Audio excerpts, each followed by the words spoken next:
kita akan mendengarkan pendapat dari para pemirsa Metro TV, Mas ya.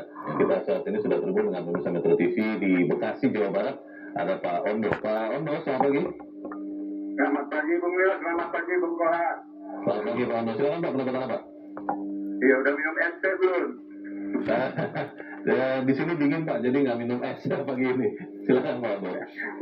Oke, saya ingat waktu Pilpres, beliau itu Gubernur itu bagi-bagi duit. Sekarang bagi-bagi olok-olokannya. Dia itu utusan bidang kerukunan beragama dan pembinaan sarana keagamaan. Jabatan yang sangat-sangat mulia. Sayang terjadi lawakan yang bermakna olok-olok. Kalau di Jepang ini sudah harakiri atau mundur. Tapi di Indonesia ya mohon dimaafkan, barangkali begitu ya. Sudahlah kita maafkan saja Gubernur, jangan pula kita memperolok-oloknya. Apalagi sampai ke DPR sana. Dan jangan pula dipolitisasi, kasihan itu Prabowo. Ingat, tidak ada orang yang sempurna. Jadi Gubernur terlihat terpengaruh oleh orang di kiri kanannya yang tertawa terbahak-bahak saat Gubernur mengucapkan sudah takdir, saat dia mengucapkan dagang tanah stupid katanya kepada pedagang ST tersebut. Dia lupa kalau dia sudah jadi pejabat publik. Mudah-mudahan kejadian ini membuat beliau menjadi utusan kerukunan beragama yang baik dan yang penting mampu merukunkan mulut, otak dan hatinya dengan baik. Demikian, terima kasih. Baik, terima kasih Pak Ondo di Bekasi, Jawa Barat untuk pendapat Anda. Selamat pagi Pak. Saya sedang mencoba merukunkan lagi semuanya. Kita akan beralih ke pemirsa Metro TV berikut di Mataram, Nusa Tenggara Barat. Ada Pak Bion. Pak Bion, selamat pagi. Selamat pagi, Bang Kohar. Selamat pagi. Selamat pagi Pak Bion. Silakan Pak, pendapat Anda Pak. Baik, jadi begini. Pemimpin itu harus menunjukkan. Pemimpin itu harus menunjukkan imamun adil katanya. Pemimpin yang adil. Dalam konteks ini, penceramah ustaz harus memberikan suri teladan yang terbaik untuk umat yang merujuk kepada Al-Quran dan hadis. Ya. Nah, kita dalam konteks ini lebih redaksi sebuah estetika, moral, integritas dan etika, bahkan memberangus tentang hak-hak rakyat dalam rangka mencari nafkah yang halal. Ini persoalan republik. Nah, tidak cocok kita dalam memberikan dakwah yang tidak berlanjutkan kepada Al-Quran dan hadis. Maka ini melanggar kode etik sebagai seorang utusan presiden. Itu pertama. Jadi yang kedua, ini DPR ini lucu, sangat lucu. Hal yang sangat strategis di negara kita terhadap persoalan-persoalan penindakan pidana korupsi, di mana segera menuntaskan tentang undang-undang perampasan aset, dia tidak kerjakan. Oleh karena itu kita minta Pak Prabowo Presiden harus tegas, sekali harus tegas, buat perpu segera untuk mengganti undang-undang yang ada di Republik kita ini sudah tidak layak. Ini yang kedua. Lalu yang ketiga, beliau Bang Kohar, ini pers dalam konteks ini tidak cukup memberikan statement-statement lisan, tapi mari kita coba memberikan program-program sehingga kita ada rekomendasi yang kita berikan kepada presiden, sehingga presiden segera mengambil alih cara-cara yang tidak memberikan katakanlah pendidikan politik rakyat untuk bangsa negara ini cerdas ke depan. Baik. Terima kasih Pak Bion di Mataram, Nusa Tenggara Barat untuk pendapat Anda. Selamat pagi Pak. Di belakang Pak Bion ada Pak Tasrik Usman di Banjarmasin, Kalimantan Selatan. Pak Tasrik, selamat pagi. Selamat pagi, Mas Leo. Selamat pagi, Bang Kohar. Assalamualaikum warahmatullahi wabarakatuh. Waalaikumsalam warahmatullahi wabarakatuh. Bagaimana Pak Tasrik pendapat Anda Pak? Silakan Pak. Baik, mulutmu harimaumu ya, atau mulutmu perangamu. Apa yang terjadi dengan kejadian Gus Miftah ini menurut hemat saya ini sebuah teguran dari Allah yang Maha Kuasa bahwa menjadi masuk pendakwah itu tidak boleh sombong, tidak boleh congkak, tetapi dia harus menyampaikan hal-hal yang justru membuat masyarakat semakin teduh. Gus Dur itu seorang ulama besar, kemudian seorang presiden, suka bercanda juga, tapi candanya canda yang tegar, yang mendidik dan tidak menjatuhkan martabat seseorang. Apa yang disampaikan oleh Gus Miftah ini melekat pada dirinya, dia sebagai utusan khusus presiden menyangkut keagamaan. Nah ini saya apresiasi atas perintah presiden bahwa yang bersangkutan minta maaf, tetapi menurut hemat saya tidak boleh hanya sekedar minta maaf. disampaikan ke Gus Miftah ini supaya efek jerah bagi pendakwa harus mempunyai sertifikasi yang baik.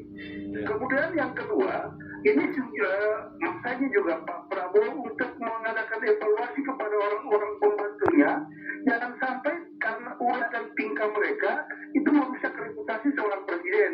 Karena ada juga Menteri Perumahan Rakyat hari-hari bantang urusan pilkada DKI, kan tidak ada relevansinya. Tugasnya itu adalah mengurus perumahan rakyat, bukan mengurus pilkada.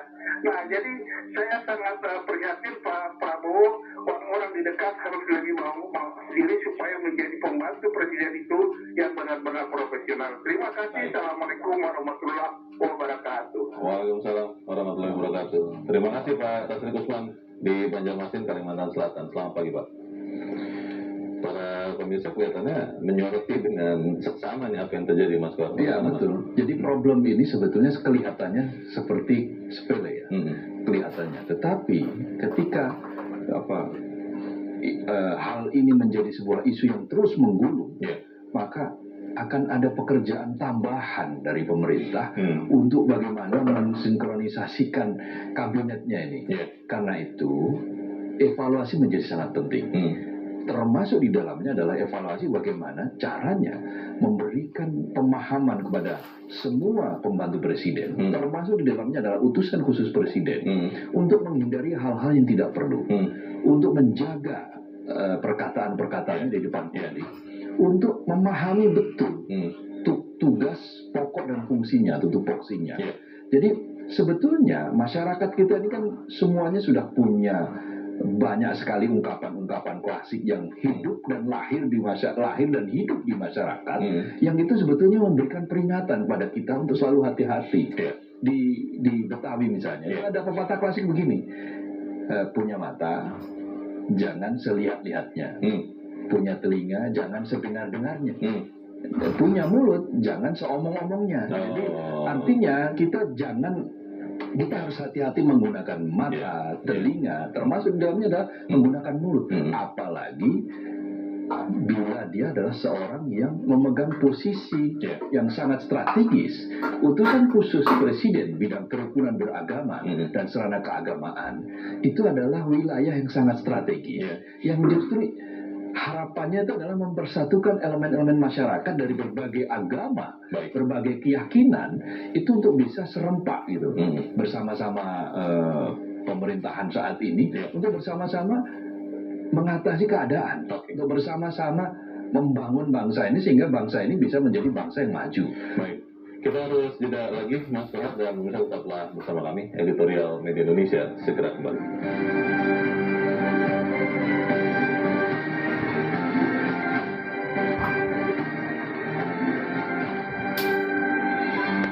Di bagian akhir diskusi kita pagi ini, Mas Kohar, pertanyaan besar kita adalah apakah kemudian dari peristiwa ini semua pihak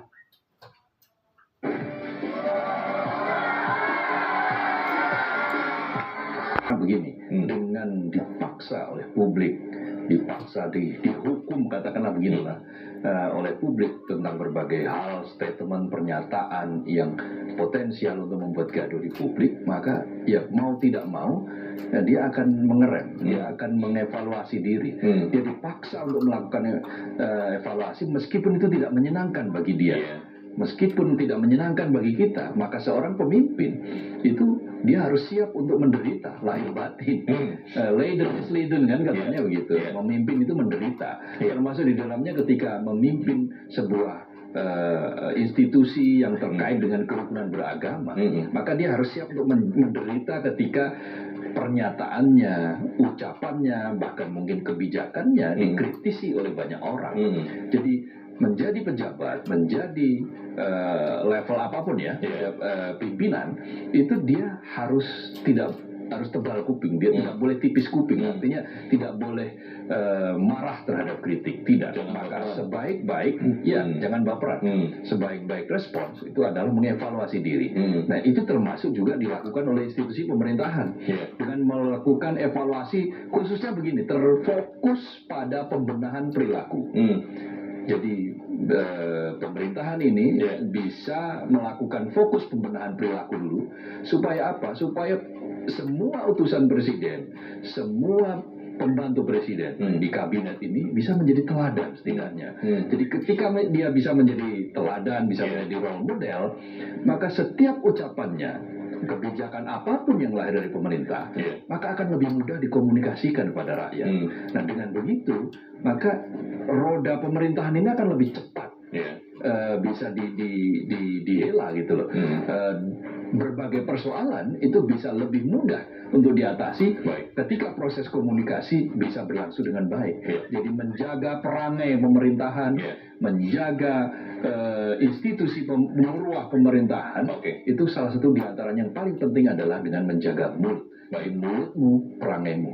Kita harap itu benar-benar terjadi. Mas Abdul Qahar, terima kasih sudah ada tempat ini. Terima kasih, Bung Leo. Selamat pagi. Pemirsa, publik tentu berharap aksi kontroversial pejabat semacam ini tidak lagi terjadi. Pejabat perlu menjaga lisan. Mereka harus paham dengan pepatah lama, mulutmu harimaumu, mulutmu perangaimu. Mari kita sama-sama menjaga lisan kita. Saya Lena Samusim, terima kasih Anda sudah menyimak editorial Media Indonesia satu pagi ini. Terus jaga kesehatanmu, terus jaga nuranimu. Selamat pagi, sampai jumpa.